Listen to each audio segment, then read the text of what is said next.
estudiantes de su año, y no sé que esto lo van a hacer en algún momento, días antes del examen práctico, por supuesto, donde vamos a evaluarles casi 20 temas. Oh. ¿Qué va a pasar ese día, ese misterioso día? El día antes del examen, ustedes van a estar en este escenario cielo oscuro. 9:15 de la noche del día anterior al examen. Se quieren hacer al estrellato, saben que les falta estudiar algo. Interpretación del electrocardiograma, sumamente optimistas. Van con todo. Tras 5 minutos, apenas 5 minutos de darse cuenta que la vida no es tan fácil. A las 9:20 de la noche, se dan cuenta de que hace falta un poco, ¿no? Y buscan fisiología cardíaca, resumen, porque no están dispuestos a leer el gaito, ni el libro que se les ha dado, que de por sí es un resumen.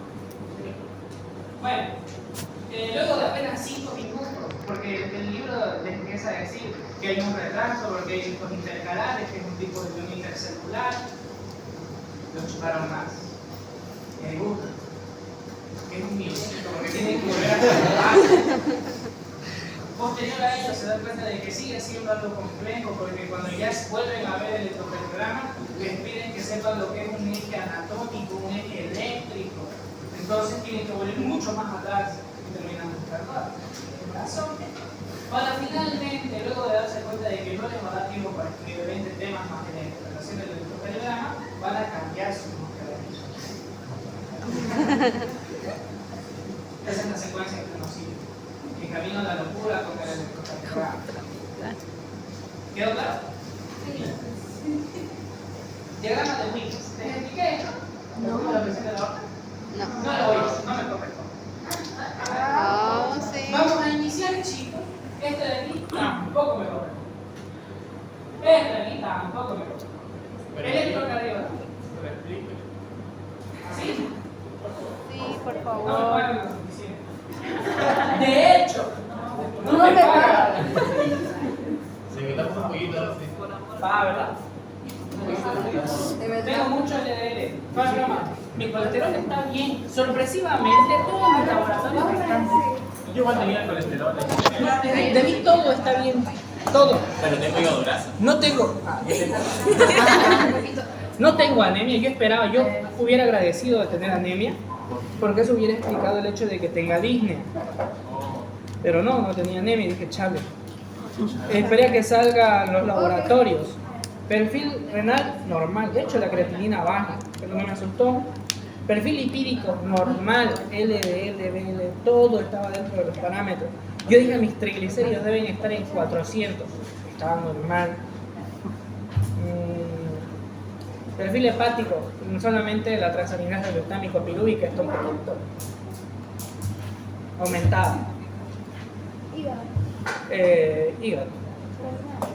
En resumen, que estoy con el hígado un poquito Gracias. pañando. No graso, porque eso se hace con la ecografía. Pero sí, en cirugía hicimos práctica de ecografía y me hicieron la ecografía y se veía blanco mi hígado. Brazo, Tipo 2, porque es 3. tos. La primera vez que me hicieron, 1. 2 semanas después. La primera que me hicieron a mí. Siempre avanzando hacia adelante. Tipo 2. Bueno. Orgullosa. Solo gano. El dilema es que no sé por qué tuve afasia. Tuve un episodio de afasia. Es que estaba dando una clase, de hecho está aquí Diana y estaba en esa clase me parece, o no entró, cuando casi me morí. Eran las 9 de la noche, yo estaba aquí en la oficina dando una clase virtual en plena vacación. Y 9 de la noche. Mi novia estaba de turno en el San Juan. Y de la nada estaba dando la clase y me acuerdo, tenía la diapositiva aquí en mi frente y no la podía leer. No la podía leer. Yo sabía lo que decía la palabra, pero no la podía decir. Y yo dije, bueno, si no lo puedo leer, finalmente saqué la gorra. Si no la puedo leer, finalmente voy a explicarlo con mis palabras. Pregúntame si podía terminar una sola oración. No podía. Me empecé a asustar. Les dije a los chicos, vamos a parar por aquí porque siento que me voy a morir. Y quise medirme la presión, me agité peor todavía porque me empecé a asustar porque dije, me está dando un derrame. hice las pruebas, podía levantar mis brazos, mis piernas, podía sonreír, me vi a un espejo, pero me asusté mucho. Sí, es que uno se malviaja horrible cuando Cuando le sabes tantito. ajá, 1001 episodios se me vinieron a la cabeza. Me quise medir la presión, pregúntenme si me pude colocar el manguito del esfingomanómetro. Terminé haciendo que Laura venga desde el hospital, que estaba de turno. ¿Lo llevó? Más bien es cerca, es el San Juan, está aquícito a 15 minutos, pero a las 9 de la noche. Vino y no tuve nada, y al día siguiente saqué la ficha y todo está bien. No sé por qué me dio la isquemia, porque la afasia puede ser provocada o es principalmente por eventos isquémicos, pero no sé qué tengo. No le van a hacer otra prueba. Por ahí. Tomografía es lo que toca. Ya me tomaron una cuando me accidenté. Es malditano. Una ruedita que gira. No me la quisieron dar. Antes. La querían clavar para la clase. Basta, mucho chiste. Antes de hablar del electrocardiograma, vean, vamos a empezar hablando del sistema de conducción y excitación. No me corresponde, pero lo tengo que hacer lamentablemente.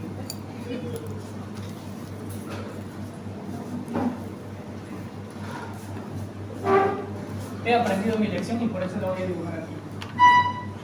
Les dije que el G1 siempre es el grupo de práctica, ¿no? O sea, con ese grupo mido mis tiempos, veo qué me da tiempo para hacer y qué no.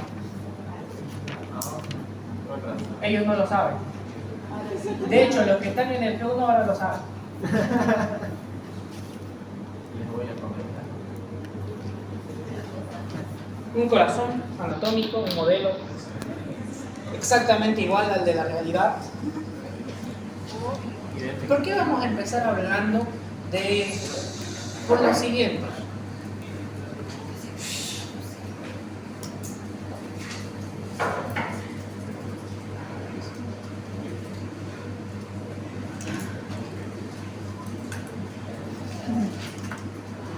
Se quieren callar.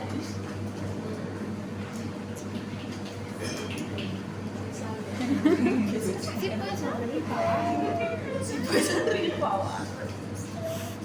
Y de hecho me sale muy bien. ¿Qué cosa? Puedes sonreír, papá. Ha sido una mala maña que agarré en la pandemia. Como paraba siempre con barbijo, hacía caras a todo el mundo. Solamente se ven los ojos, ¿no ves? Y cuando haces caras, cuando haces así, levantas solamente la ceja y pareciera que estás como que sorprendido. Y hacía todo tipo de caras. Pero de repente si no tienes Terminó la pandemia y ahora ya me sale natural. No me doy cuenta. Gracias por dejar de hablar, David. Es una mala maña que no puedo hacer nada. Sí puedo, pero no quiero. Vamos a estudiar las diferentes estructuras del sistema de conducción y excitación cardíaca. Primero, iniciamos con el prota. ¿Cómo se llama esta estructura de acá? El ciclo cardíaco no les enseñé esto, ¿no? Nódulo sinusal, sinoauricular, sinoatrial o nódulo de Kaempfer es el primero que vamos a estudiar. Está ubicado en la región posterolateral y superior del atrio derecho, específicamente a un lado de la desembocadura de la cava superior. El nódulo sinusal es una banda elipsoide que mide de 108 metros. Eso no es necesario saberlo. Sí necesitan saber que el nódulo sinusal se caracteriza por ser el marcapasos normal y primario del corazón. Es decir, el nódulo sinusal es el que se encarga de la propiedad del automatismo, cronotropismo, el que se encarga de generar el impulso eléctrico para cada ciclo cardíaco. Tiene una frecuencia de disparo que según el Guyton es excelente, 70 a 80 latidos o descargas por minuto. BPM porque es bits por minuto. Ahora bien, ¿por qué estudiamos esto? Esta es la primera estructura, enseguida les voy a explicar el por qué mejor. Este es el nódulo sinusal, como ya les había dicho. Nosotros conocemos, vamos a dibujar de hecho todas las estructuras.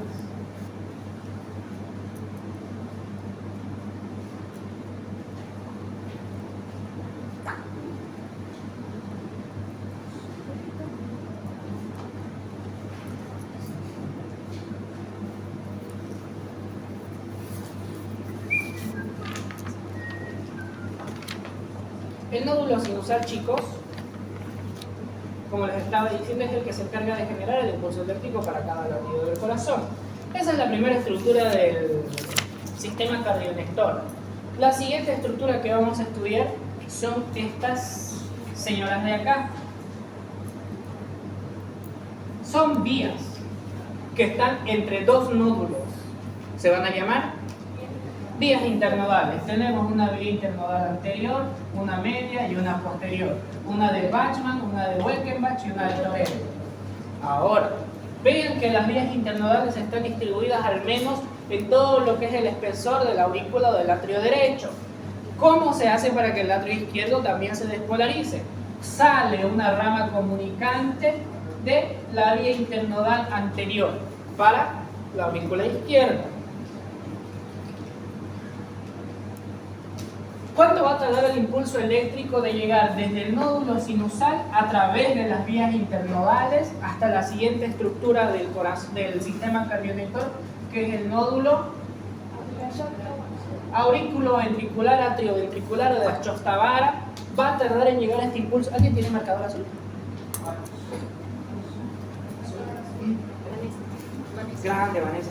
Por si acaso, estos dos marcadores bebés es de uno de ustedes. No sé de quién es. Gracias. Es borrable, ¿no? Sí, y cuando vuelve. Ya me prestó una vez, creo. 0,03 segundos tarda el impulso eléctrico de llegar desde el sinusal hasta el atrio ventricular. Hasta ahí está todo claro. Función de las vías internodales, la transmisión del impulso eléctrico desde el sinusal hasta el atrio ventricular. El nódulo auriculoventricular es la siguiente estructura del sistema cardionector que vamos a estudiar.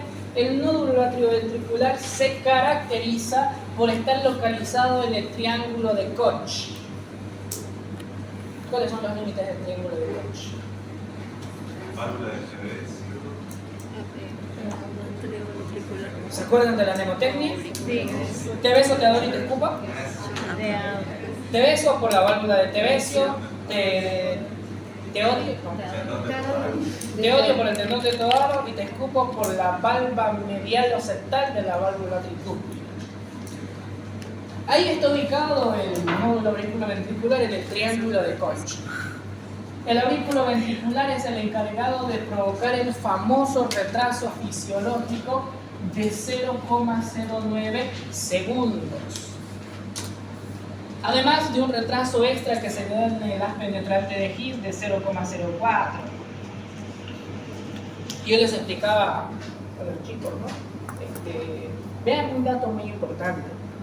Acordémonos del ciclo cardíaco y entremos a la locura. Acompáñenme en este viaje.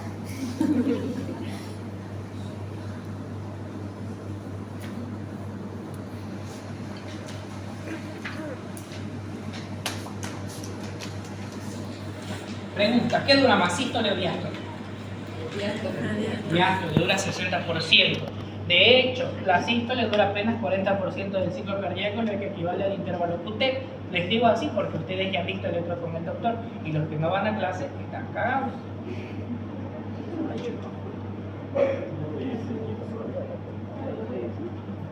Ahora, vamos a iniciar marcando la sístole así. Y vean que la sístole en comparación de la diástole tienen sus diferencias, ¿no es cierto?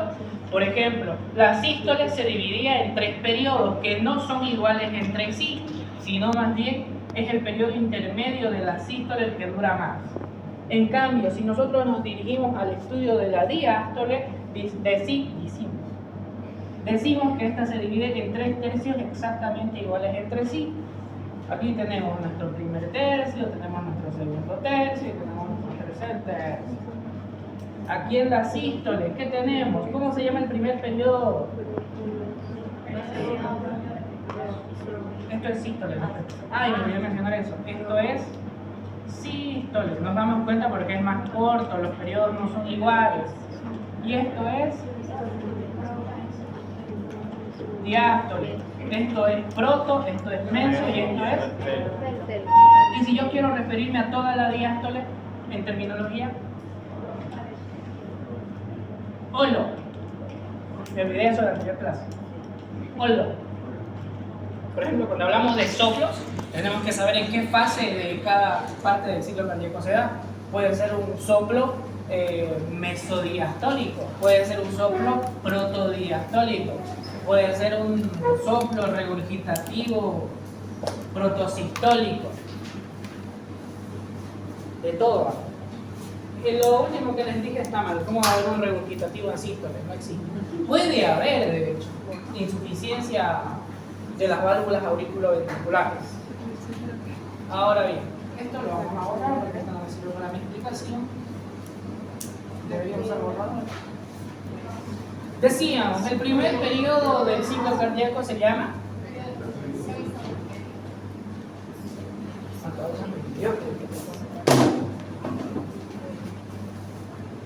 contracción isovolumétrica, isovolúmica, isométrica, como le quieran decir. ¿Por qué se caracterizaba este periodo? Antes de ponernos a explicar eso, lo vamos a ir dividiendo así, ¿les parece bien? Bueno, una pregunta.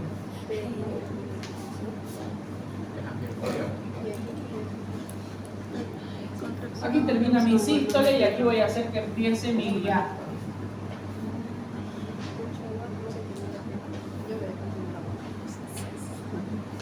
Y vamos marcando nuestras fases. El primer periodo de la sístole ya dijimos contracción isovolumétrica. El segundo periodo,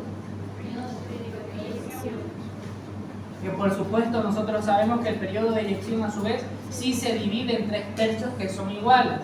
El primer tercio era el de eyección rápida y los 2 restantes eyección lenta. El último periodo de la sístole, ¿cuál es? Increíble, ustedes siempre les digo, ¿no? Ustedes sí son los que no. Y aún así, isovolumétrica. Luego nos pasamos a diástole para hablar del primer tercio, que ahora sí es el periodo de llenado rápido ventricular. Tercio medio, flujo lento de aurícula-ventrículos, excelente. Finalmente, el tercer tercio, sístole auricular. Expliquemos algunos fenómenos. En el periodo de contracción isovolumétrica, ¿qué era lo que pasaba en el ventrículo? Para empezar, estamos iniciando sístole, por lo que la sangre en el ventrículo va a estar llena, ¿no es cierto? El ventrículo va a estar lleno de sangre. ¿Cuánto es el volumen telediastólico? 110 a 120 ml, muchas gracias. Y por este punto nosotros decimos, el ventrículo lleno de sangre es como un globo que está lleno de agua. En la contracción isovolumétrica las fibras del músculo cardíaco se tensan, pero las fibras no se acortan. Yo les explicaba en la anterior clase, pueden contraer el bíceps sin necesidad de acortar las fibras, traccionando el antebrazo sobre el brazo. ¿Cómo lo hacen? Solamente contrayendo. Ahora imaginémonos que a un globo nosotros le tensamos la pared, digamos. ¿Qué va a pasar con la presión adentro?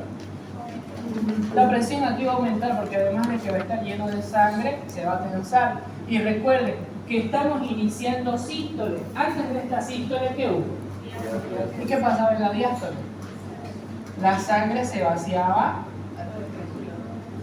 de aurícula ventrículo, por lo que al inicio de la sístole, aquí, esta válvula sigue abierta. Cuando iniciamos contracción isovolumétrica debido a este fenómeno de tensión, la sangre va a buscar a dónde escapar, ¿no es cierto? En este caso en particular, lo primero que va a hacer la sangre es intentar regresar por donde vino, y en este proceso empuja las válvulas atrioventriculares provocando su cierre, por lo que en la contracción isovolumétrica tenemos al R1 o al primer tono cardíaco.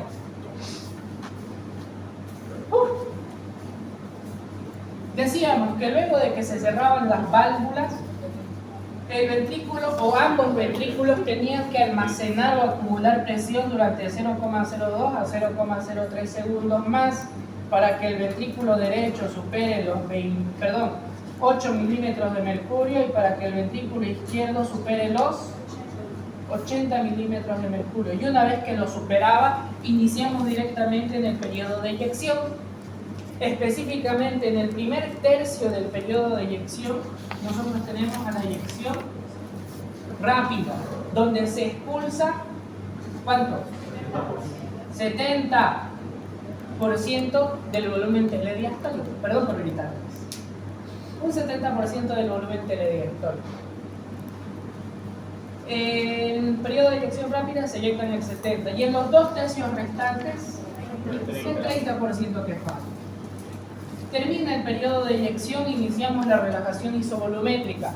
Ahora, en la anterior clase una de sus compañeras hizo un dibujo hermoso de un corazón con su... ¿Vieron cómo estaba el dibujo aquí, no?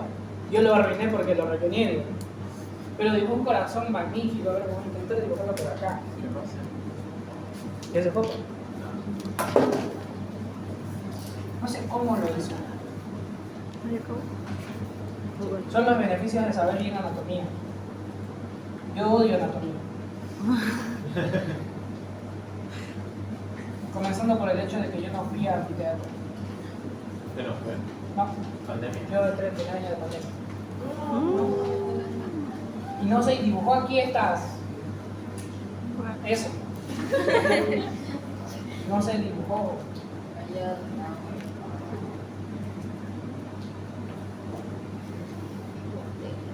Algo así es. Algo así del corazón. Algo así es. No soy occidental, no molestes. Estamos todas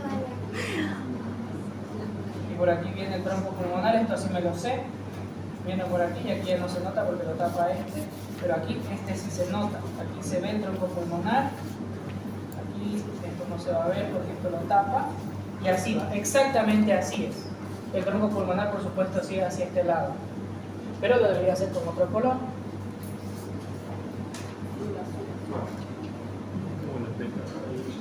¿Por qué no? Voy a ver cómo lo ¿De verdad?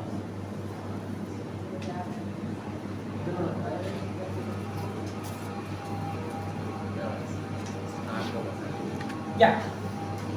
Pero lo que yo intento demostrarles es lo siguiente. Una vez que terminamos el periodo de eyección, ¿cómo va a estar? El ventrículo va a estar relativamente vacío y las valvas o los velos de la válvula aórtica van a estar abiertos. Iniciamos relajación isovolumétrica. ¿Van a disculpar? ¿Qué surgiste?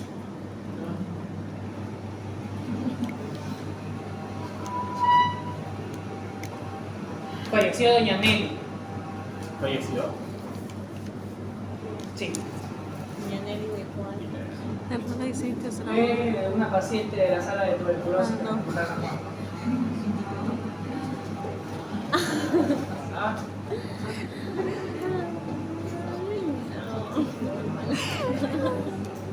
Ya. Recordemos lo siguiente. En el periodo de contracción isovolumétrica decíamos que el ventrículo derecho e izquierdo tenían que almacenar o superar estas presiones de diástole, ¿no ven? Sí. Cuando inicia el periodo de eyección, específicamente en la eyección rápida, se alcanzan los picos de las presiones sistólicas. En el caso, ya no es ventrículo derecho, sino le estaríamos hablando de la arteria pulmonar. Entonces coloquemos arteria pulmonar, llega hasta 25 milímetros de mercurio. En cambio, la arteria aorta, que se corresponde con el ventrículo izquierdo, alcanza 120 milímetros de mercurio. Así van a estar las presiones para este momento en el que vamos a entrar a la relajación isovolúmica o isovolumétrica. Y recordemos, dijimos que la válvula todavía está abierta porque acaba de terminar el periodo de eyección. Entonces, nuestra aorta está cargada con 120 milímetros de mercurio, imagínense. El ventrículo ahora está relajado y además está vacío. ¿De cuánto va a ser su presión? Prácticamente cero. Se ha generado un gradiente de presión, donde en la arteria aorta la presión es elevada y en el ventrículo es baja. Gradiente de presión. La sangre quiere volver con fuerza. Pero en ese preciso momento, ¿qué va a suceder? empuja las Bueno, papas de la en sí, tierra. la sangre en su retorno turbulento, va a haber una cantidad de sangre que sí va a ser un reflujo, pero en el mismo proceso, la sangre que está queriendo volver empuja los velos de la válvula y provoca su cierre, en un golpe seco, algo como así. Provocándose esto en la relajación isovolumétrica, el cierre de las válvulas semilunares, lo que es el R2 o el segundo tono cardíaco. Terminamos sístole, ingresamos inmediatamente a la fase de diástole y decíamos que mientras el ventrículo se estaba contrayendo en sístole, ¿cómo estaban las aurículas? Completamente relajadas y esperando sangre que les llegue de las venas. Entonces, entramos en diástole y estas aurículas están llenas de sangre y ahorita los ventrículos están relativamente vacíos. ¿Cuánto es el volumen telesistólico? Muchas gracias, tía. Ahora bien, el primer tercio de la diástole es el periodo de llenado rápido ventricular. Los ventrículos están vacíos y relajados, no se duerma Jimena. En cambio, las aurículas están con sangre en su interior. El único y mero hecho de que haya sangre en el interior de la aurícula, como es una cavidad relativamente pequeña, va a provocar que la presión auricular sea mayor que la presión ventricular, generando un nuevo gradiente. Y ahora sí, provocando la apertura de las válvulas auriculoventriculares por este gradiente que se está generando. Entonces se van a abrir estas válvulas y se provoca el periodo de llenado rápido ventricular, en el que hay un aporte del 80% del volumen o del retorno venoso. El retorno venoso es el volumen de sangre que vuelve a la aurícula en un minuto. Entramos en diástasis.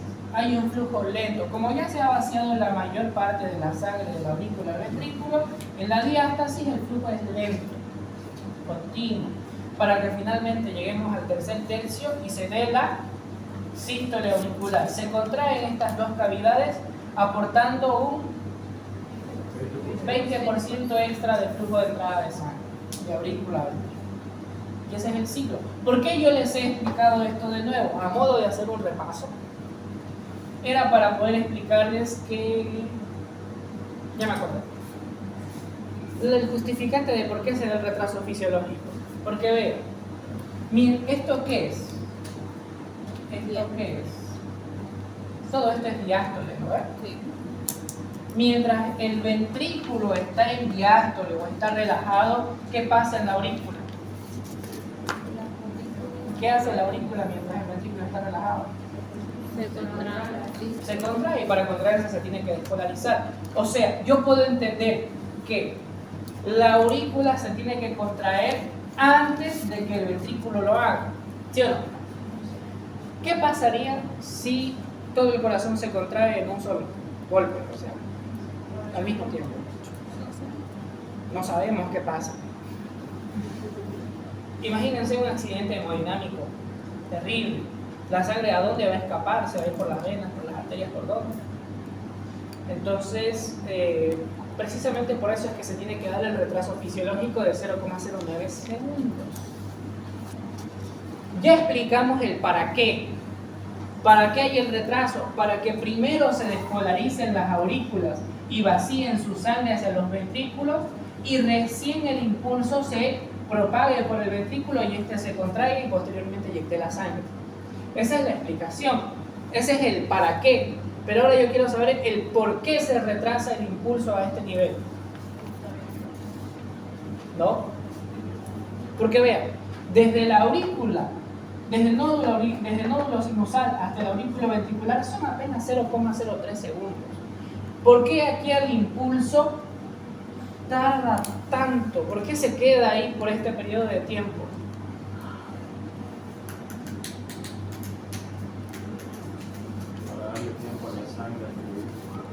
Eso sigue siendo el para qué. Yo quiero saber por qué el impulso se queda ahí.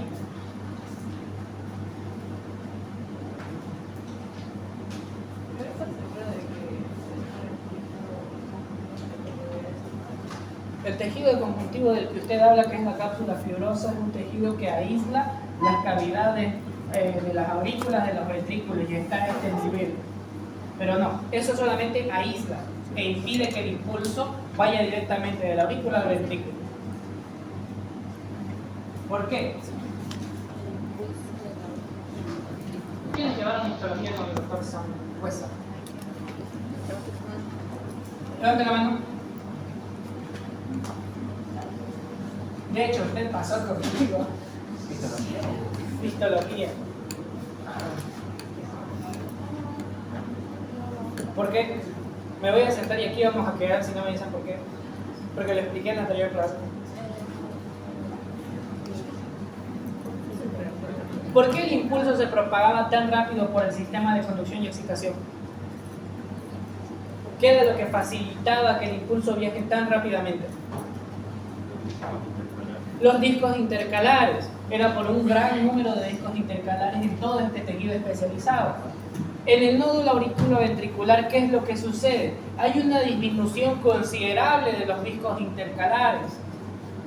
Y precisamente por eso el impulso no es que se detiene, no es que el nódulo auriculoventricular con un reloj en su mano le dice al impulso que date aquí 0,09, termina y se va. No, sino que el nódulo auriculoventricular lo que hace es hacer que el impulso vaya más lento.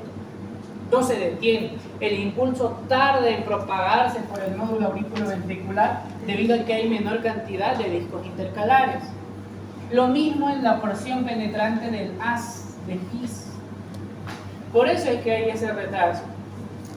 Ahora bien, nótese algo muy importante.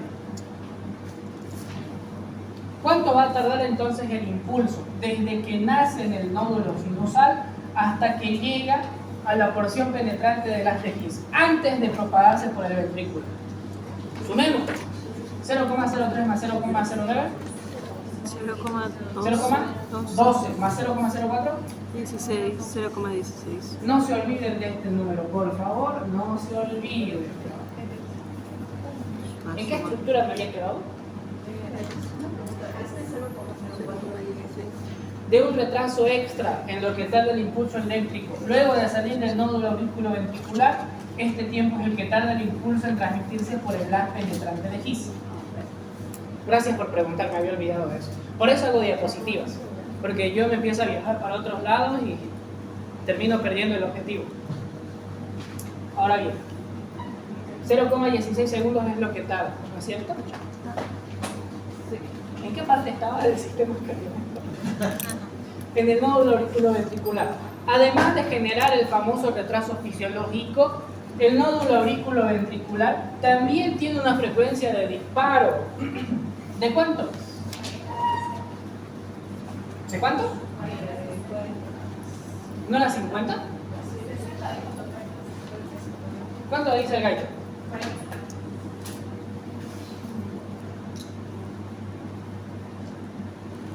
Tiene también su frecuencia de disparo de 40 a 50 por minuto. ¿Por qué? ¿Para qué, perdón?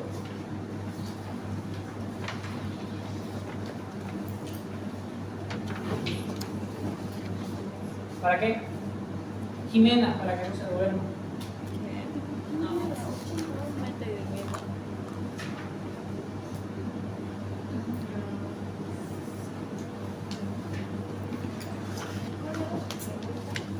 ¡Wow! Sí, no, Voy a no, volver a quiero preguntar. Andrés, sálvenos. ¿Para qué el nódulo auriculoventricular también tiene frecuencia de disparo? O sea, hagamos de cuenta, pongámonos en el escenario. Por alguna causa este señor falla. Gracias. Por alguna razón este señor falla. Si no hubiese alguien que lo releve en sus funciones en caso de que el sinusal falle, no vamos a morir. Entonces, el nódulo auriculoventricular se caracteriza y tiene esta frecuencia de disparo para actuar como un centro de relevo en caso de que el nódulo sinusal falle. Por ejemplo, en la cardiopatía chagásica, el Trypanosoma cruzi tiene una especial afinidad por este señor. Va y se lo come, palabras vulgares, lo destruye, lo deteriora. por lo que el nódulo sinusal empieza a fallar. ¿Quién va a ser el próximo que va a tomar la comanda para que no nos muramos? Para que no nos vayamos a morir. El nódulo auriculoventricular. Este es el que va a tomar la comanda. ¿Pero de qué me sirve saber esto?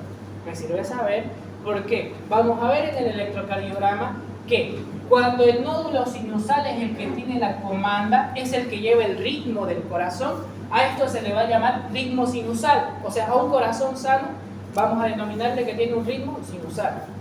Y es lo normal. En cambio, cuando hay una falla de este y, por ejemplo, el nódulo auriculoventricular tome la comanda, va a tener otro patrón electrocardiográfico y es otro ritmo, y se le llama ritmo nodal, como Cristian. Entonces, este también va a tener sus propias características. Una de las principales, ¿cuál va a ser? Una bradicardia. ¿Por qué? Porque el nódulo auriculoventricular se va a despolarizar con mayor lentitud. Y la pregunta del millón es, si ambos tienen frecuencia de disparo, ¿por qué no alternan? ¿Por qué el nódulo sinusal no le permite hacer al auriculoventricular uno por medio? ¿Por qué no un latido lo provoca él y otro él?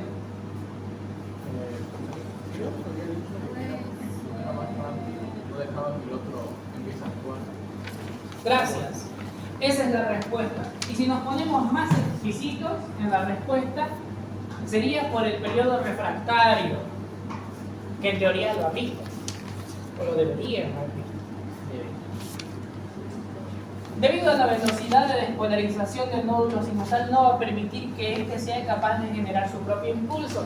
¿Por qué? Las células que tienen el automatismo o la propiedad de generar sus propios impulsos no tienen un potencial de acción como el que todos nosotros conocemos, que es inmediato así, sino que el potencial de acción de las fibras que tienen esta característica tienen un potencial de membrana en reposo de ascendencia lenta. Ascienden lentamente, despolarización leve, se repolariza. Y otro breve periodo de despolarización lenta, despolarización súbita y repolarización. Entonces, el nódulo sinusal, al despolarizarse con esta frecuencia, no va a permitir que el nódulo auriculoventricular acumule un potencial, un umbral, y se pueda despolarizar. Esa es la justificación. Eso.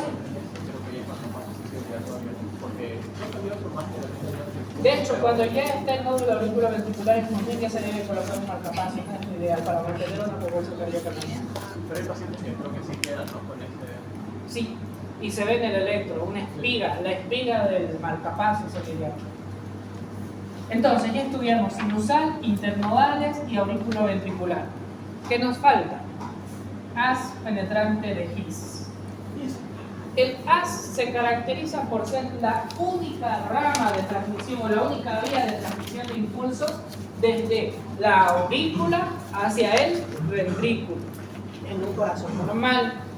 Porque, por supuesto, existen patologías en las que, por ejemplo, puede haber una rama aberrante que comunique al sistema cardionector directamente de aurícula a ventrículo, sin necesidad de pasar por el auriculoventricular y por el haz de His.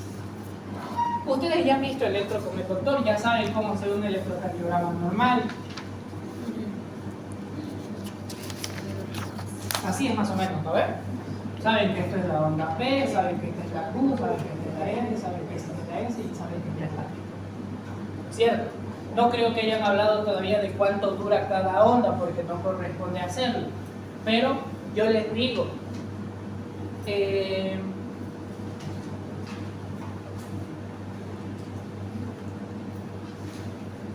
no quiero adelantar, pero ya. El electrocardiograma normal, chicos, está formado por diferentes estructuras. O sea, en un electrocardiograma, y cuando nosotros lo vemos, podemos ver ondas. ¿Qué son las ondas? Son deflexiones provocadas por la despolarización o la repolarización del corazón. Y pueden ser positivas o negativas. Positiva es cuando está por encima de la isoeléctrica.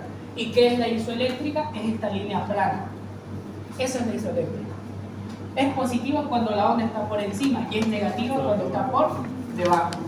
Ese es el primer componente del electro. las ondas. Otro componente son los segmentos. Los segmentos son aquella porción del electrocardiograma que se caracteriza por ser isoeléctrica, o sea, plana, y la otra característica es que va a estar ubicada entre dos ondas. Entonces, si yo me ubico en esta porción que está entre la onda P y la onda Q, y que además es isoeléctrica, ¿qué voy a tener aquí? Segmento P, porque se le va a asignar el nombre de acuerdo entre qué ondas esté. Entonces este va a ser el segmento PQ. Ahora bien, novedad. Encontrar ondas Q en un electrocardiograma normal no es frecuente. Casi siempre directamente se pasa a la onda R. Y en ese caso no se va a llamar segmento PQ, sino se va a llamar segmento P, que así es más conocido este segmento. ¿Tenemos otros segmentos? Sí. Entre la onda S y la onda T tenemos una isoeléctrica que se va a llamar, por supuesto, segmento ST, que es el que evaluamos, por ejemplo, para ver isquemia miocardio. ¿Por qué les hablo de esto? Ustedes saben que la onda P representa la despolarización de las aurículas. ¿Qué será este periodo de tiempo en el que no pasa nada? ¿Qué va a pasar luego de que se despolarice la aurícula? Primero se despolariza y luego se contrae. Entonces, este periodo de tiempo, ¿qué va a hacer? Claro, va a representar eso, pero ¿qué más? Les doy un indicio. Este segmento PR suele durar 0,12 segundos. ¿Qué va a representar esto? En el que no pasa nada en el electrocardiograma. Aquí ya se ha despolarizado la aurícula, esto se ha despolarizado, pero hay un periodo de tiempo de 0,12 segundos en el que prácticamente no pasa nada. Eso va a representar, chicos, a este retraso fisiológico. ¿Cuánto es 0,09 más 0,04? 0,13, que es aproximado al valor del PR. Y por eso, ¿qué? No, eso es el intervalo PR. Y ese es el siguiente componente que vamos a estudiar. Ahora bien, yo les decía, ¿y por qué me puse a explicarles esto? Un PR normal dura 0,2, es un segmento, como les acabo de decir. Otro componente del electrocardiograma son los intervalos. No, antes de eso son los complejos. Un complejo es una secuencia de ondas consecutivas. Por ejemplo, el famoso complejo QRS. ¿Por qué es un complejo? Porque son tres ondas consecutivas. Una onda Q negativa, una onda R positiva y una onda S negativa. Complejo. Y el último componente del electro son los intervalos, que abarcan ondas y también segmentos. Por ejemplo, si yo me ubico entre la onda P y el inicio del QRS, estoy abarcando una onda que es la P y el segmento PR. ¿Cómo se va a llamar este intervalo? Intervalo PR, del mismo nombre. Ahora bien, el intervalo PR tiene su propia duración, exactamente 0,16, pero en promedio se maneja de 0,12 a 0,20 o a 0,2.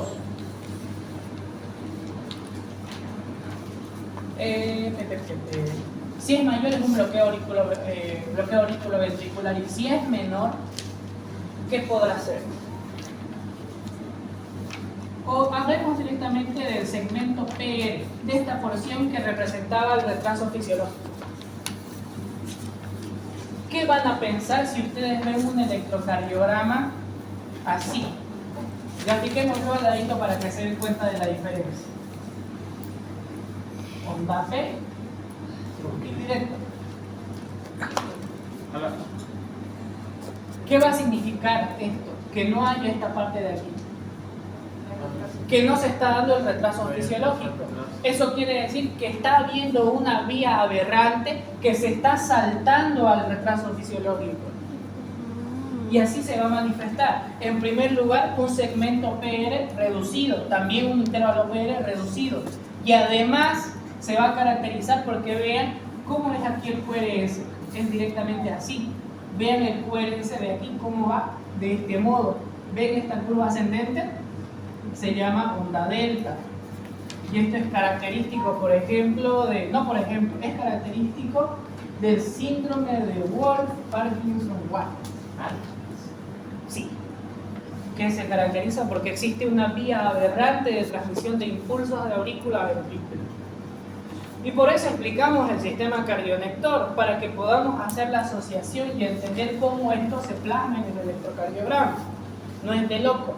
Yo no debería explicar esto. Directo deberíamos tomar un electro y decir, saquen ritmo, frecuencia y llegue.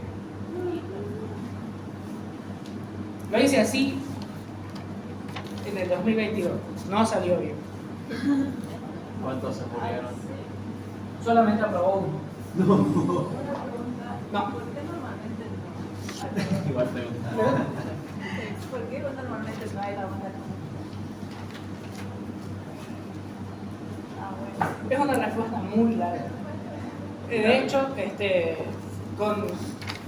en la clase lo hicimos, ¿se acuerdan? ¿No? Cómo se genera cada onda del electro.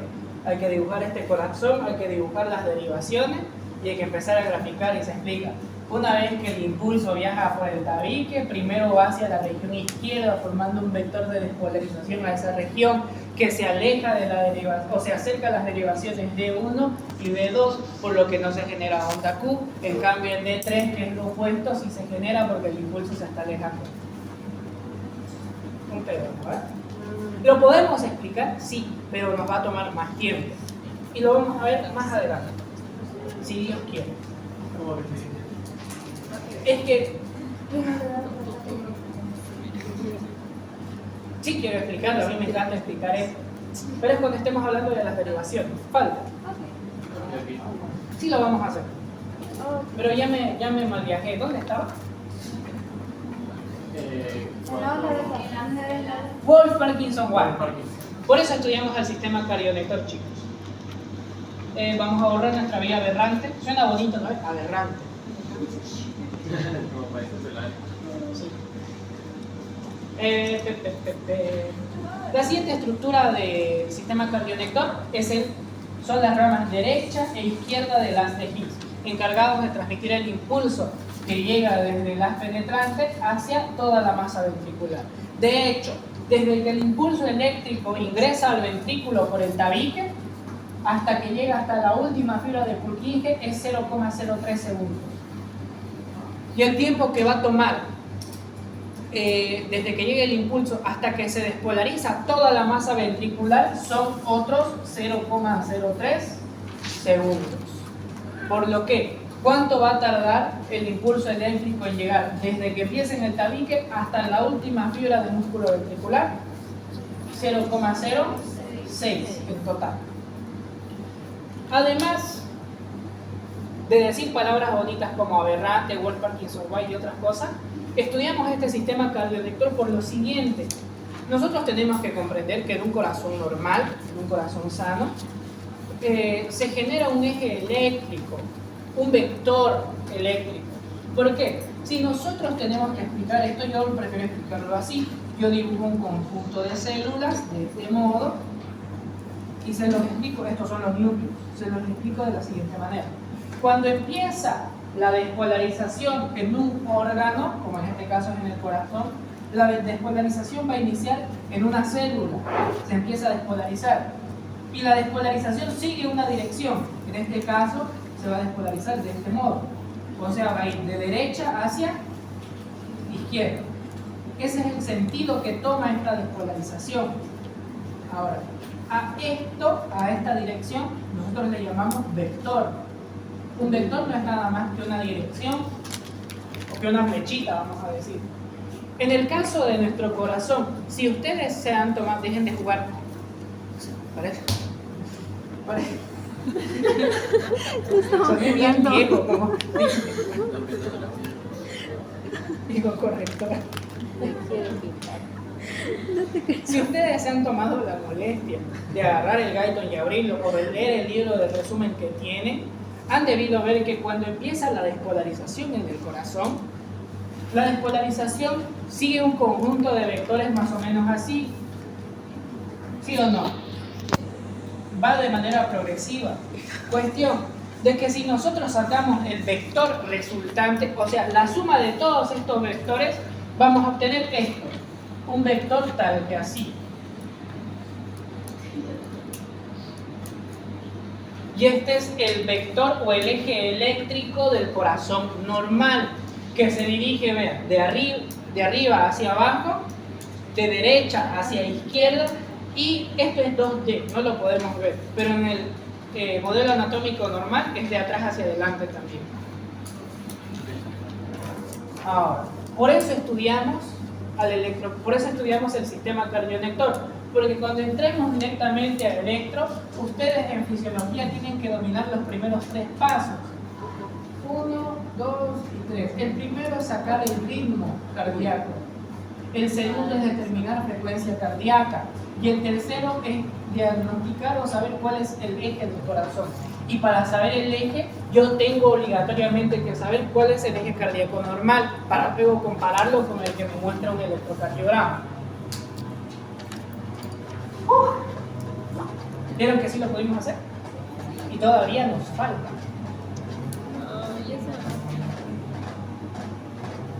No, vamos a hacer la curva de la presión aórtica. Ahora sí. Vamos directo al grafo. Electrocardiograma. Si termina en grama, es registro gráfico. Ecocardiograma, electroencefalograma. Registro gráfico. Se llama electrocardio. O sea, ¿qué va a ser? Registro gráfico de la actividad eléctrica del corazón. Eso es un electrocardiograma. Si bien el nombre nos lo dice, va a evaluar la actividad eléctrica. Pero un electrocardiograma no solamente me sirve para evaluar esta actividad eléctrica del corazón, sino también, chicos, me sirve para diagnosticar alteraciones anatómicas. No para diagnosticar, perdón. Me ayuda a ver alteraciones anatómicas. Como por ejemplo, ¿cómo se llama cuando el corazón está volcado?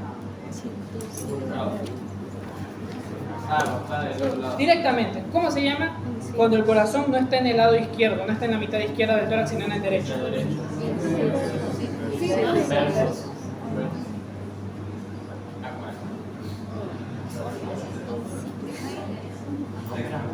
Gracias.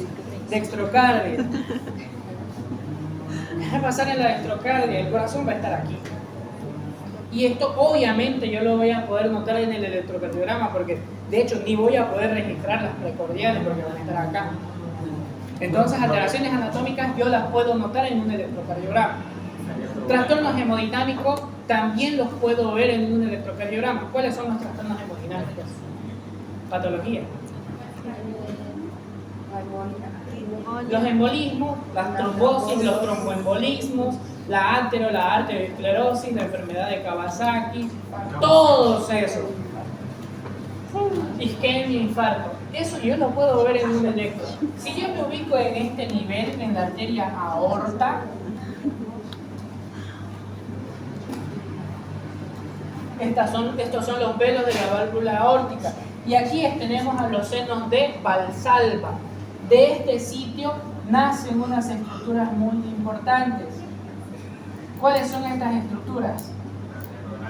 Las arterias coronarias, que van a ser las encargadas de darle la irrigación nutricia al corazón. En este caso, hablemos de la ateroesclerosis, formación de placas de ateroma. Si nosotros, por ejemplo, nos venimos a esta región de la coronaria y nosotros le hacemos un zoom, la arteria coronaria normal se tendría que ver algo así. ¿A ver? En cambio, en una arteria con una placa de ateroma formada, ¿qué va a suceder? ¿Por qué va a estar así? Porque a este nivel se está acumulando el LDL formado por el hígado. El LDL se oxida, llegan los macrófagos, se comen al LDL oxidado, se forman las células espumosas. Desastre. Se forma la placa de ateroma. No nos malviajemos en bioquímica. Pero si quieren lo hacemos.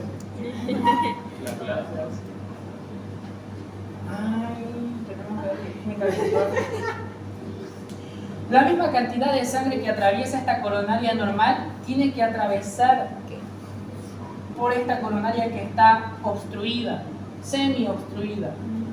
Entonces, en esta coronaria el flujo sanguíneo va a ser, por supuesto. En cambio, en esta coronaria, ¿cómo se le llama a nivel patológico? ¿Cómo se le llama cuando hay una distribución del flujo sanguíneo en un órgano? Isquemia. ¿Será que yo puedo observar a la isquemia como un trastorno hemodinámico en mi electrocardiograma? Sí, específicamente ya se los había mencionado en el ST. Cuando hay isquemia se va a manifestar en mi electrocardiograma de este modo. El ST puede estar a supra o a infradesnivel. O sea, el ST en vez de estar junto con la isoeléctrica se va a subir hasta arriba y apenas se va a ver la onda T, o puede estar hacia abajo y va a haber una onda T que parece prominente. Así yo voy a poder ver la isquemia. ¿Y cómo se empieza a diagnosticar con el electro? Yo tengo que ver qué derivaciones ven qué parte del corazón. Porque esas son las derivaciones del electrocardiograma. Una derivación que es como una perspectiva diferente del corazón. Hagamos de cuenta que yo soy un mecánico de autos y Edith me habla y me dice, no sé, me chocaron el auto. Y yo le digo, mándeme una foto de todos los lados de su auto para ver dónde está dañado. Y ella me va a mandar una foto de frente, una foto de lado, una foto del otro lado, una foto posterior, todo lo demás, ¿no ves? Entonces, esas son las derivaciones del electro. Yo tengo que ver qué derivaciones estoy estudiando. Y en la derivación en la que hay una alteración es donde va a estar la enfermedad. En electro, el doctor ya les ha hablado de las precordiales, derivaciones precordiales. Ya. A grandes rasgos, las derivaciones precordiales van sobre el tórax. B1 va en el cuarto espacio intercostal derecho en la línea paraesternal, B2 en el cuarto espacio intercostal izquierdo en la línea paraesternal también. Nos saltamos B3 y vamos a B4, quinto espacio intercostal, línea medioclavicular a este nivel, B3 en el punto medio, B5 axilar anterior, quinto espacio intercostal, y B6 en la línea axilar media. Mi corazón está aquí, y vean que las precordiales siguen todo este trayecto, de modo que B1 y B2 van a estar por esta región, B3 y B4 van a estar por esta región, y B5 y B6 van a estar por esta región, porque es así como está yendo las precordiales, ¿no ves? De modo que, vean lo siguiente, la derivación B1 y B2, ¿qué cara está viendo? ¿Qué ventrículo es este? Y cuando ustedes ven un corazón de frente, ¿qué es lo que están viendo? Están viendo el ventrículo derecho, chicos. O sea, el ventrículo derecho representa la cara anterior del corazón. Las derivaciones B3 y B4, ¿a qué región están viendo? A la región del septum o del tabique interventricular. Por lo que decimos que las derivaciones B3 y B4 ven la cara septal del corazón. En cambio, B5 y B6, vean que están ubicados aquí. ¿Qué ventrículo va a estar por acá? Ventrículo izquierdo. Por eso decimos que B5 y B6 ven la cara lateral del corazón. Entonces, ¿cómo yo voy a ver, por ejemplo, si veo en un electrocardiograma un infradesnivel del ST en la derivación B1 y B2, ¿cuál va a ser mi diagnóstico? ¿Qué significaba el infradesnivel del ST? Isquemia miocárdica. Y si está en B1 y B2, quiere decir que hay isquemia en la cara anterior del corazón. Y así se empieza a diagnosticar un electrocardiograma. De nuevo me malviajé. Ya. Aparte de ver alteraciones anatómicas y hemodinámicas, también puedo ver procesos sistémicos. Por ejemplo, alteraciones iónicas. El potasio, chicos, es fundamental para establecer los potenciales de membrana en reposo de todo el corazón. Fundamental. Pequeñas alteraciones en las concentraciones de potasio sérico pueden desencadenarme alteraciones electrocardiográficas fatales o alteraciones en la actividad eléctrica del corazón fatales. Es el caso de la hipo y de la hiperpotasemia. En el caso de la hipopotasemia, ¿cómo se va a manifestar en mi electro? Tenemos nuestro QRS y tenemos onda T. En la hipopotasemia, la onda T va a estar aplanada, achatada o no se va a ver. En cambio, en la hiperpotasemia, vamos a tener una onda T picuda, una onda T alta. Además, que la hiperpotasemia es desencadenante de arritmias ventriculares. Taquicardias ventriculares pueden ser desencadenadas por una hiperpotasemia y las taquicardias ventriculares por lo general llevan a parada cardiorrespiratoria. De hecho, la hipo y la hiperpotasemia son uno de los principales causantes de parada cardiorrespiratoria. Si nosotros mencionamos, y lo tienen que saber todos, porque es pregunta en todo lado, ¿cuáles son las 5 H y las 5 T de la parada cardiorrespiratoria? 5 H. ¿Cuáles creen que sean?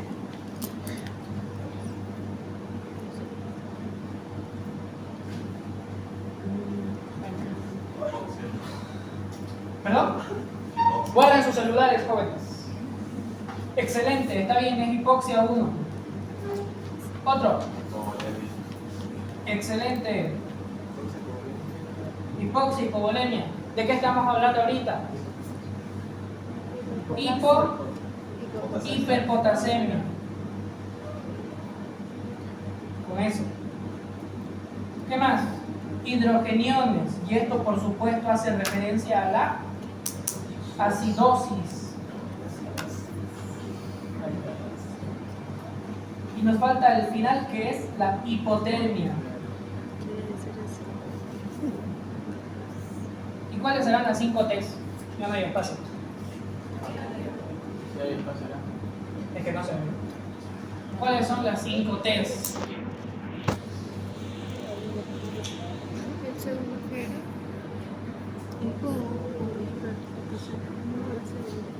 Hipovolemia. Taponamiento cardíaco. ¿Qué más?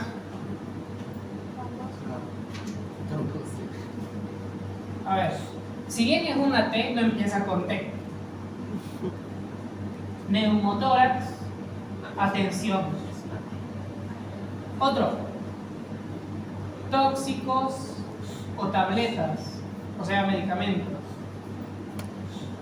Otro, trombosis coronarias y tromboembolismo pulmonar. Esas son las causas de parada cardiorrespiratoria que todos deben saber. Y esto lo vamos a ver más en la práctica de reanimación cardiopulmonar, que lo hacemos arriba. Y vamos a reanimar, todos van a reanimar. Lo mataban de No los estoy votando, pero la El tercero que